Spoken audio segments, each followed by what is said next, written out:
Hello student, कैसे हैं आप सब। आशा करती हूँ आप अच्छे होंगे और अच्छे से अपनी पढ़ाई कर रहे होंगे। मैं मोनिका रावत आपका स्वागत करती हूँ आईसीटी वर्चुअल क्लासरूम देहरादून।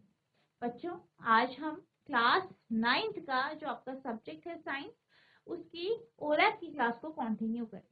तो बच्चों, आज हम जो है आपका नया एक्सपेरिमेंट जो है pressure exerted by a solid iron cuboid on sand, इसको आज हम डिस्कस करेंगे। साथ ही थ्रस्ट यानी परपेंडिकुलर फोर्स, ठीक है, जो आपका परपेंडिकुलर प्रणव यानी जिसे आप कहते हैं लंबवत बल बोल, उसके बारे में समझेंगे। ठीक है, आपका प्रेशर क्या होता है, दाब क्या होता है, इसके कॉन्सेप्ट को हम जानेंगे।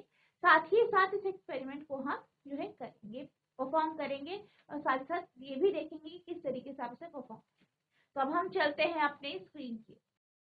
तो हमारा जो आज का एक्सपेरिमेंट है वो है pressure exerted by a solid iron cuboid on sand, यानी जो आपका एक सॉलिड लोहे का एक क्यूबॉइड लेंगे, उसको हम सैंड के ऊपर रखेंगे और सैंड पे वो किस तरीके से प्रेशर एक्सर्ट करेगा, किस तरीके से प्रेशर लगाएगा, इसको हम यहाँ पे डिस्कस करेंगे। ठीक है, तो सबसे पहले हम अपने ऑब्जेक्टिव की बात कर लेते हैं। तो ऑब्जेक्टिव क्या है? To observe and compare the pressure exerted by a solid iron cuboid on sand while resting on its three different faces and to calculate the pressure exerted in the three cases। यानी हमने यहाँ पे क्या करना है, यहाँ पे हम ऑब्जर्व करेंगे, ये देखेंगे कि किस तरीके से जो प्रेशर है, ठीक है, एक सॉलिड, ठीक है, आपके पास सॉलिड है, सॉलिड जो है सॉलिड आयरन का क्यूबॉइड है, वो किस तरीके से जो है सैंड में रेत के ऊपर प्रेशर लगाता है जब हम उस पर तीन अलग अलग साइड से या तीन फेसेस को रखते हैं। ठीक है, अब किस तरीके से प्रेशर एक्सर्ट करता है, इसको हम डिस्कस करेंगे। सबसे पहले थ्योरी की बात करें, to study and compare the pressure exerted by solid iron cuboid on sand we need to find its weight and mass. ठीक है, तो यहाँ पे हम क्या करेंगे, हम यहाँ पढ़ेंगे और कंपेयर करेंगे। किसको कंपेयर करेंगे? प्रेशर को। ठीक है, एक सॉलिड आयरन की क्यूबॉइड है, एक लोहे का क्यूबॉइड है, उसको हम सैंड के ऊपर, रेत के ऊपर रखेंगे और ये देखेंगे और उसका मास और वेट हम निकालेंगे। Can you define the mass of an object? क्या आप द्रव्यमान को बता सकते हैं? द्रव्यमान क्या होता है? बेसिकली द्रव्यमान की अगर हम बात करें तो हर एक वस्तु की फंडामेंटल प्रॉपर्टी होती है द्रव्यमान, यानी हर एक वस्तु का द्रव्यमान होता ही है। ठीक है, इससे हमें ये पता चलता है कि इसका जड़त्व कितना है। ठीक है, तो जड़त्व का जो मेजर होता है वो आपके मास के कारण ही होता है, मास से ही होता है। या हम इसे जनरल लैंग्वेज में कहें तो मास का अर्थ है कि कितना बॉडी में मैटर है, मैटर कितना है। ये हमेशा कांस्टेंट रहता है, जैसे आपने पढ़ा है, ठीक है, क्लास 9th में आपने ग्रेविटेशन जो चैप्टर है उसमें आपने ये पढ़ा है कि जो मास होता है, मास एक वेरिएबल क्वांटिटी नहीं है। ठीक है, कोई भी वस्तु है उसका मास हमेशा एक जैसा रहता है, चाहे वो पृथ्वी पे है, चाहे वो स्पेस पे रखी गई, कहीं भी रखी, यानी मास में यानी द्रव्यमान में कोई परिवर्तन नहीं आता। तो द्रव्यमान क्या है? कांस्टेंट वैल्यू है जो हमेशा एक समान रहता है। अगर हम बात करें इसके सिंबल की तो इसे हम स्मॉल एम से रिप्रेजेंट करते हैं। ठीक है, और अगर हम इसके एसआई यूनिट की बात करें तो इसकी एसआई यूनिट है केजी यानी किलोग्राम। ठीक है, तो किलोग्राम क्या है? इसकी एसआई यूनिट। ठीक है, तो मास क्या है? मास एक फंडामेंटल प्रॉपर्टी है कि हर एक वस्तु पे होती है और इससे हमें पता चलता है कि किसी भी वस्तु में कितना matter. The mass of an object is a fundamental property of the object, a numerical measure of its inertia। मास क्या है? द्रव्यमान क्या है? फंडामेंटल प्रॉपर्टी है वस्तु की और इससे हम इनर्शिया को मेजर कर सकते हैं। A fundamental measure of the amount of matter in the object. ठीक है, इससे हमें क्या पता चलता है कि किसी भी वस्तु में कितना मैटर है। The usual symbol for mass is M and its SI unit is kilogram. ठीक है, इसका जो सिंबल है वो एम है और एसआई यूनिट क्या है? Kilogram. In everyday uses, mass is often referred to as weight। ठीक है, हम लोग क्या करते हैं? मास को रोजमर्रा में वेट कहते हैं। ठीक है, the unit of which are often taken to be kilogram, और जिसकी हम यूनिट किलोग्राम ही कहते हैं। In scientific use, weight is the gravitational force acting on a given body, while mass is an intrinsic property of the body। अब अगर हम बात करें साइंटिफिक यूज में तो जो वेट होता है, ठीक है, जो वेट होता है, जो भार होता है, ठीक है, किसी भी बॉडी में जो भार लगता है या वेट जो होता है वो क्या होता है, वो एक प्रकार का ग्रेविटेशनल फोर्स है, गुरुत्वाकर्षण बल। यानी वह बल जिसके कारण जो है पृथ्वी वस्तु को अपनी ओर खींच रही है, वही आपका क्या है, वही आपका वेट होता है।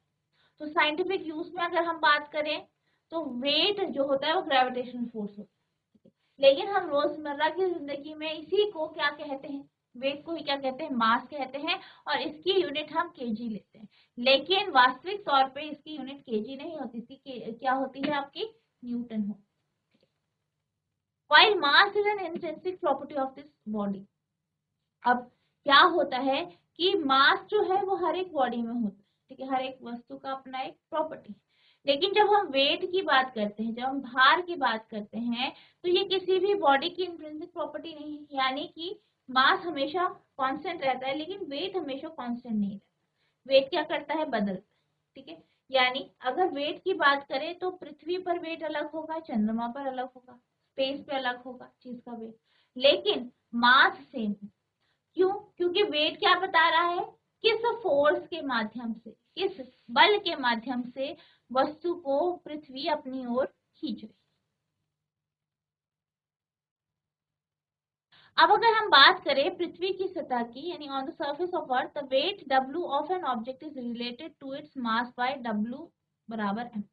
यानी अगर हम पृथ्वी की बात करें तो पृथ्वी की सतह पर जो वेट है उसको हम मास से ही रिलेट करते हैं और W को m के बराबर मानते हैं।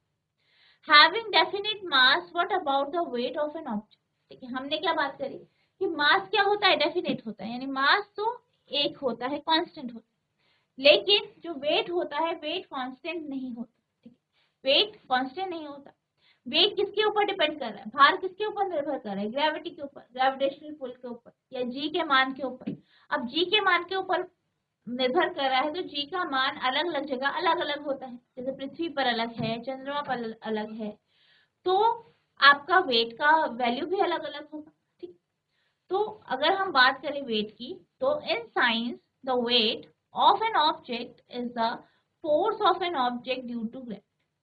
अगर हम साइंस में देखें तो जो वेट है, जो भार है किसी भी वस्तु का, उसको हम किससे बोलते हैं, force on the object due to gravity. यानी ग्रेविटी के कारण जो वस्तु पे बल लग रहा है उसी के रूप में हम इसे जो है जानते हैं। Its magnitude a scalar quantity often denoted by W। इसकी जो मैग्नीट्यूड है वो क्या है, वो एक स्केलर क्वांटिटी है और इसको हम W से डिनोट करते हैं। It is a product of mass m of the object and the magnitude of local gravitational acceleration g। अगर हम W की बात करें तो W क्या है, ये प्रोडक्ट है मास का और ग्रेविटेशनल एक्सेलरेशन यानी g। यानी W बराबर क्या होता है, m into g. Since the weight is a force, its SI unit is newton. अब अगर हम वेट की बात करें, वेट क्या है, बल है, तो इसकी एसआई यूनिट क्या होती है, न्यूटन हो।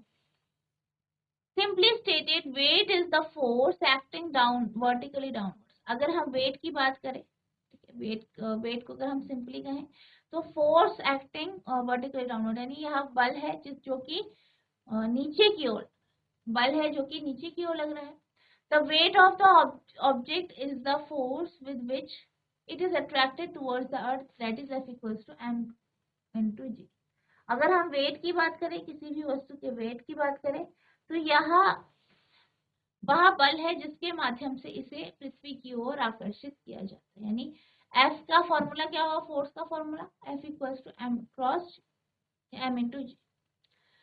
For an object in a free fall, when gravity is the only force acting on it, the expression for the weight follows Newton's second law, F equals to W।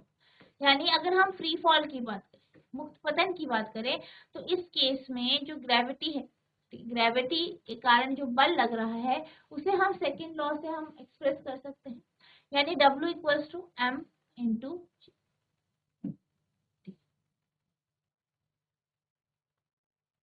ठीक है, here G is the earth gravitational field strength, और यहाँ पे G क्या है, पृथ्वी का गुरुत्वाकर्षण बल, ठीक है, और इसकी जो वैल्यू है वो है 9.81 मीटर पर सेकेंड, ठीक है, तो ये आपका G की वैल्यू। आप इसे नोट करेंगे इतना।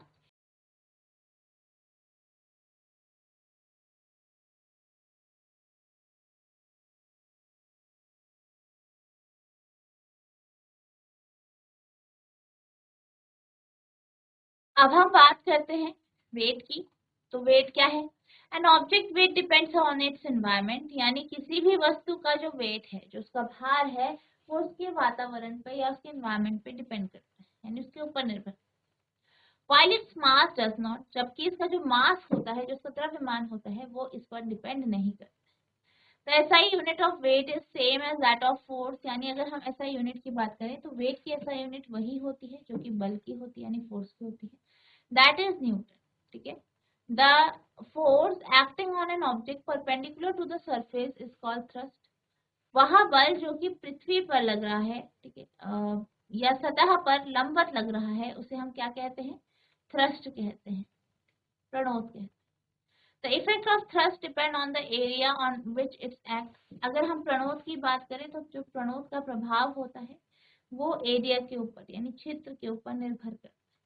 तो प्रणोद का जो फॉर्मूला होता है, thrust equals to F equals to M into G. ठीक है।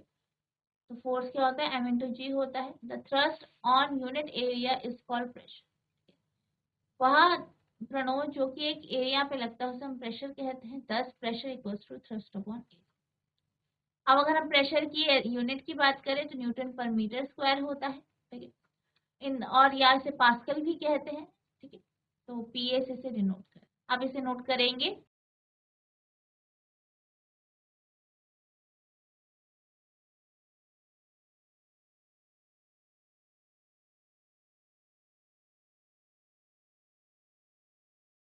अब हम चलते हैं इसके प्रोसीजर की ओर, यानी आप इसे किस तरीके से परफॉर्म करेंगे इसकी हम बात कर लेते हैं। सबसे पहले मटेरियल रिक्वायर, यानी किस किस सामग्री की आपको आवश्यकता होगी की हम बात कर लेते हैं। पहला है सॉलिड आयरन क्यूबॉइड, यानी लोहे का एक क्यूबॉइड। ठीक। दूसरा है स्मॉल स्केल, छोटा स्केल चाहिए होगा। ट्रे एंड ड्राई सैंड, ठीक है, एक ट्रे और सूखी हुई ट्रे, ये आपको चाहिए होगी। इसे आप नोट करें।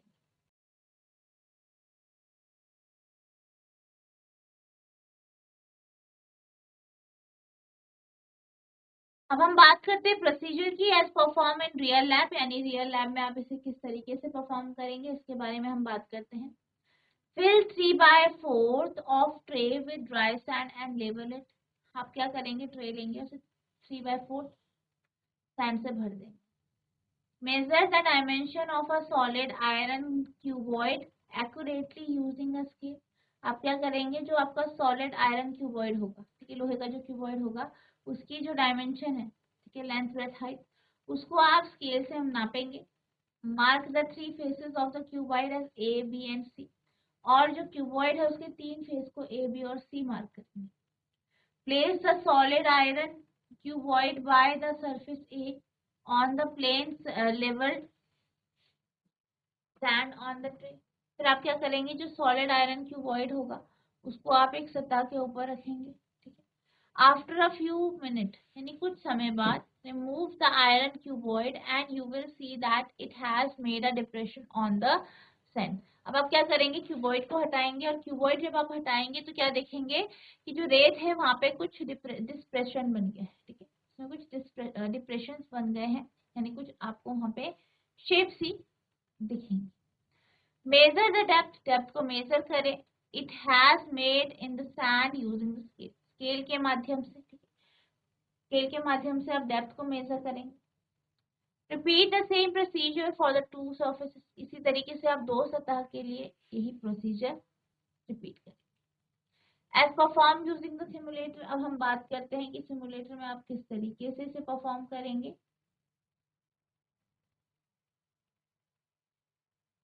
यू कैन चूज एनवायरमेंट, आप एनवायरमेंट चूज करेंगे in which you want to conduct experiment earth और मून, यानी आपको पहले क्या करना है? एनवायरमेंट चूज करना है, कैसा एनवायरमेंट चाहिए, अर्थ चाहिए या मून चाहिए। Select the iron cube face, फिर आप क्या करेंगे? आयरन की जो क्यूबॉइड है उसके फेस को सिलेक्ट करेंगे, उसे क्लिक करके। To find the depression made you will first have to remove the iron cuboid from the tray. Depression को मेजर करने के लिए आपको क्या करना है? सबसे पहले जो लोहे का क्यूबॉइड है उसे हटाना है। To do this just click on the iron cube that is in the tray. आपको इसके लिए क्या करना है, सिर्फ जो है क्लिक करना है, किस पर क्लिक करना है, क्यूबॉइड पर, जो कि ट्रे के ऊपर क्यूबॉइड रखा है उस पर।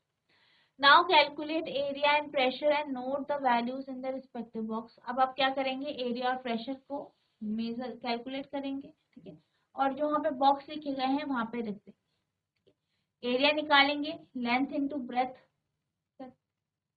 और प्रेशर निकालेंगे थर्स्ट अपॉन एरिया या mass into acceleration. Measure the depth made on the sand using the scale. फिर आप क्या करेंगे, डेप्थ को मेजर करेंगे स्केल की मदद से। To do this click on the show scale. इसको करने के लिए आप क्या करेंगे, शो स्केल पे क्लिक करेंगे and tray cross section check box to take the measurement. और आप क्या करेंगे, tray cross section check box लेंगे ताकि आप मेजर कर सकें। The measurement can be taken by placing the scale against the right cross section of the tray. जो मेजरमेंट है उसे आप ले सकते हैं, ठीक है, कैसे ले सकते हैं, स्केल के माध्यम से। स्केल से आप क्या करेंगे, मेजर करके ले लें। Repeat the same procedure for other two sides. अब बाकी दो साइड्स के लिए भी आप इसी तरीके से प्रोसीजर अपनाएंगे। Once done this simulation can be repeated by selecting a different environment from the one chosen earlier. एक बार हो गया, फिर आप सिमुलेटर को दूसरे एनवायरनमेंट में भी कर सकते हैं, ठीक है। तो अब आप इन दोनों को नोट करें। अब हम चलते हैं ऑब्जर्वेशन की तरफ, ठीक है। Gravitational force on the environment is dash metre per second square. यानी जो ग्रेविटेशनल फोर्स होगा एनवायरनमेंट में वो कितना होगा, dash metre per second. Calculate the area occupied by each surface of the solid iron cuboid. अब हम क्या करेंगे, जो हमारे पास आयरन क्यूबॉइड है उसका हर एक एरिया को हम कैलकुलेट करेंगे। Area occupied by surface a the sand equals to dash centimetre square. अगर हम बात करें सैंड की, तो सैंड में पहले आप एक एरिया लेंगे, उसका आप निकालेंगे एरिया, फिर दूसरा सरफेस लेंगे उसका एरिया निकालेंगे, तीसरा सरफेस लेंगे उसका एरिया निकालेंगे, ठीक है। तीनों सैंड के तीनों तरफ से एरिया निकाल। Calculate the pressure made by each surface, ठीक है। हर एक सरफेस के कारण जो प्रेशर बन रहा है उसके बारे उसको निकालेंगे। Pressure made at surface A on sand, यानी ए सरफेस पर जो प्रेशर बन रहा है उसे आप निकालेंगे फोर्स अपॉन एरिया करके। ग्रेविटेशनल फोर्स आपके पास है एरिया, ठीक है। बी के लिए भी इसी तरीके से निकालेंगे, सी के लिए भी इसी तरीके से निकालेंगे। कैलकुलेट द डिप्रेशन, फिर आप क्या करेंगे, डिप्रेशन को कैलकुलेट करें। ए सतह के लिए, बी के लिए, सी के लिए, तीनों के लिए आप कैलकुलेट करेंगे और लिख देंगे। अब प्रिकॉशंस की बात करें, क्या क्या सावधानियां आपको बरतनी है उसकी अगर हम बात करें। Dry sand must be use, यानी सूखी रेत का उपयोग करें। The tray must be significant length and width, यानी ट्रे की लंबाई चौड़ाई ठीक होनी चाहिए। Appropriate cuboid of dimension must be use, यानी जो क्यूबॉइड होना चाहिए उसकी जो डायमेंशन हो वो ठीक हो, मतलब ऐसा ना हो कि उसकी डायमेंशन आपकी कम है, प्रॉपर डायमेंशन वाला आपको क्यूबॉइड ले। अब हम एनिमेशन के माध्यम से ये देख लेते हैं कि आपको इसे किस तरीके से परफॉर्म करना। Pressure exerted by a solid iron cuboid on sand. To perform the experiment, we require a tray with dry sand, an iron cuboid, and a scale. The cuboid has three different faces. Face 1 has length and breadth of 10 centimeters by 6 centimeters. Face 2 has a length and breadth of 10 centimeters by 4 centimeters. And face 3 has a length and breadth of 6 centimeters by 4 centimeters. Face 1. Make sure the sand in the tray is of the same level. If not, make the sand of equal level. Place the cuboid on the sand. Remove the cuboid from the sand and you will observe a dip in the sand. Measure the depression using the scale. The depression is 1.6 centimeters. Calculate the pressure exerted by the cuboid on sand. The corresponding area, thrust, pressure, and depression are shown in the observation column. Phase 2. Level the sand in the tray and place a cuboid on it.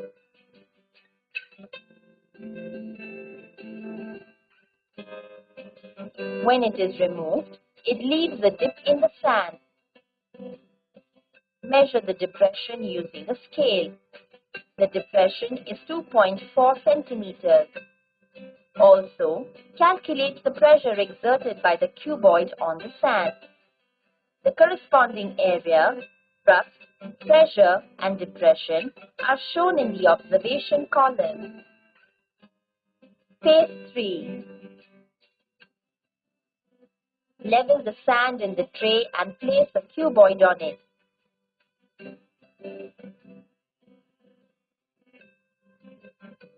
When removed, it leaves a dip in the sand.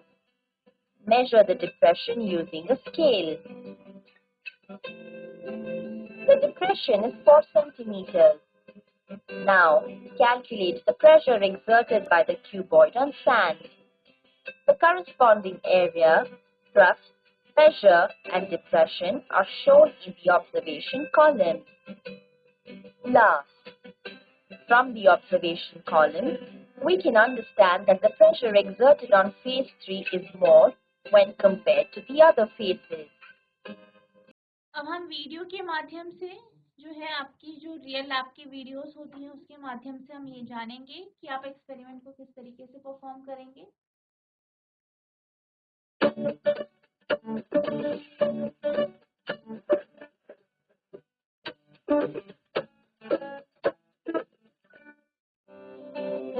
Pressure exerted by a solid iron cuboid on sand. Pressure is defined as the force per unit area applied in a direction perpendicular to the surface of an object. Here, our aim is to observe and compare the pressure exerted by a cuboid on sand while resting on its 3 different faces. Materials required: tray with dry sand, cuboid, and a scale. Procedure: level the sand in the tray. Mark the 3 faces of the given cuboid as A, B, and C. Measure the length and the breadth of the surface A accurately using a scale and place the cuboid by the surface A on the plain leveled sand in the tray. Remove the cuboid from the sand and measure the depth it has made in the sand with the help of a scale and note it down. Level the sand in the tray. Measure the length and breadth of the face B of the cuboid and then place it on the sand. Remove the cuboid from the sand and measure the depression it has made in the sand. Similarly, repeat the experiment with the surface C and note the depth of the depression it has made in the sand. Now, calculate the pressure made by the surface A, B, and C using the formula pressure is equal to thrust by area, which is equal to M into G divided by L into B. From this experiment, we can infer that the depression in sand is deeper when the cuboid is placed with its least surface area down, and that the effect of thrust is larger on the small area as compared to the other surfaces.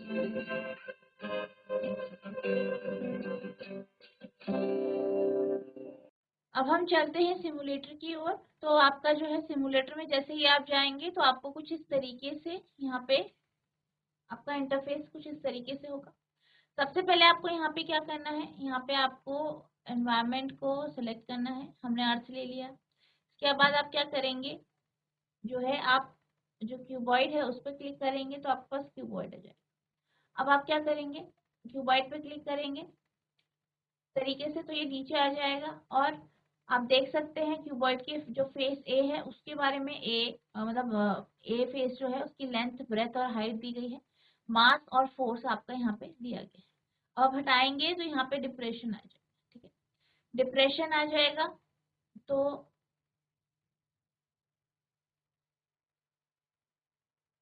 तो यहाँ पे आप जैसे ही tray cross section में जाएंगे तो आपके पास scale आ जाएगा और स्केल के माध्यम से आप क्या कर सकते हैं, यहाँ पे डिप्रेशन को मेजर कर सकते हैं। तो यहाँ पे आप स्केल लेंगे तो ये आप मेजर करेंगे तो आप देख सकते हैं यहाँ पे 2.5 सेंटीमीटर,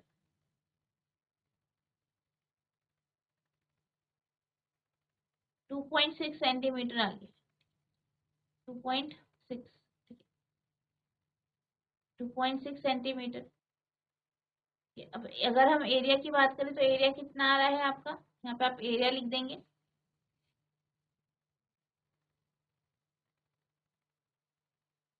यहाँ पे आपका एरिया आएगा length into breadth, length into breadth, length कितनी है 0.1 और ब्रेथ कितनी है 0.04।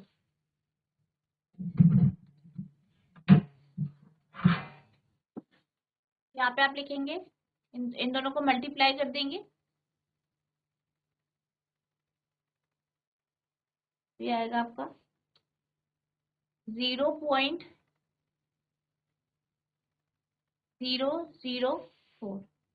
अब अगर हम बात करें प्रेशर की, प्रेशर क्या होगा आपका force per unit area, force कितना है 19.6, ठीक है, अपॉन एरिया कितना है 0.4। तो आप इसे जो है निकाल देंगे तो ये होगा आपका, तो ये आपका प्रेशर आ जाएगा 0.0049। तो यहाँ पे जैसे आपका डिप्रेशन आया है 2.5, ठीक है, ये लिख देंगे और फिर आप इसे चेक करें, ठीक है। तो इस तरीके से आपको क्या करना है, इसको परफॉर्म करना। बच्चों आज हमने pressure exerted by a solid iron cuboid on sand, इस एक्सपेरिमेंट को हमने डिस्कस किया। आई होप आपको एक्सपेरिमेंट समझ में आया होगा। जिस तरीके से मैंने आपको बताया इसी तरीके से आप सिमुलेटर के माध्यम से इसे परफॉर्म करेंगे। अगर आपको कोई भी डाउट होता है तो नेक्स्ट लेक्चर में आप पूछ सकते हैं। तो बच्चों आज के लिए बस इतना ही, मिलते हैं अब नेक्स्ट सेशन में, तब तक के लिए thank you and have a nice day.